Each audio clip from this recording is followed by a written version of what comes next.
Okay, here's my affidavit that was 25 July 2014. It was never used in the court at all. Now here we're going to go to the special notes. Special note 1, which shows the pre-employment documents. Now these pre-employment documents are standard.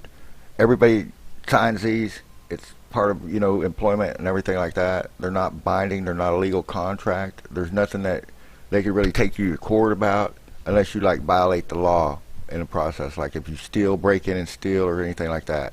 Now this is one thing I didn't do. I didn't break in and steal nothing from anybody. All this documentation was given to me. They knew I was taking it home. They knew I was bringing it back. They knew I wasn't bringing it back. They didn't challenge me at any time, and I had what is called acknowledged and implied consent to do this by administrative people in Eagle. And I'm going to show you that. What we're going to be looking at is implied and acknowledged consent. Now this happens throughout all businesses.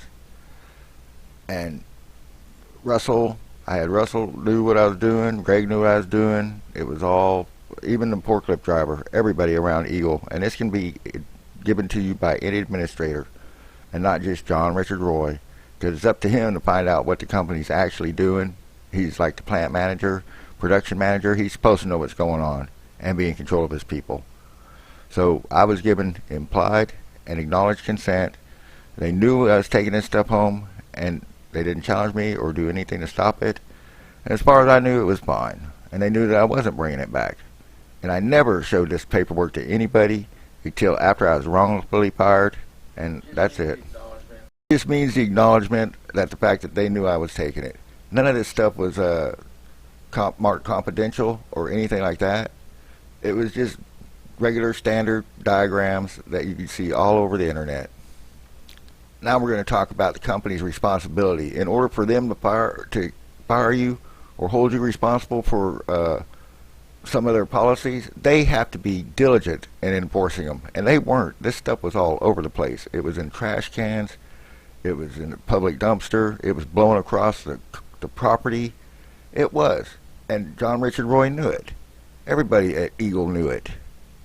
And it's just nothing but a cover-up, and they held me across the barrel and all this other stuff, and it's illegal what they did to me. You can't do that. It was a closed court, and they just railroaded me straight to the thing, and Jeff Clark didn't do a damn thing about it. And Campbell didn't care. The only thing that they wanted was the production sheets. That was it. They didn't care about the diagrams, the spec sheets, or nothing. And I even made up a production sheet of my own. This is their production sheet. Their production sheet looks like crap, it's stupid. And you couldn't do nothing with it. So out of the kindness of my heart, I made my own. I designed my own. And they probably still use it today. And I didn't get compensated for it at all. And there's a few other things that I'll let you know about Russell and Eagle and John Richard Roy and some of these other things. But coming up, now this is my production sheet that I made. And it's nice and clean and has every spots for everything. Now in closing, I wasn't going to extort any money from anybody. I was just going to show Dayton Springs how badly mismanaged the paperwork was under John Richard Roy. And just because Eagle has a non-disclosure with Freightline doesn't mean that that's a trade secret. That's a standard contract between two companies. And we'll get to that later.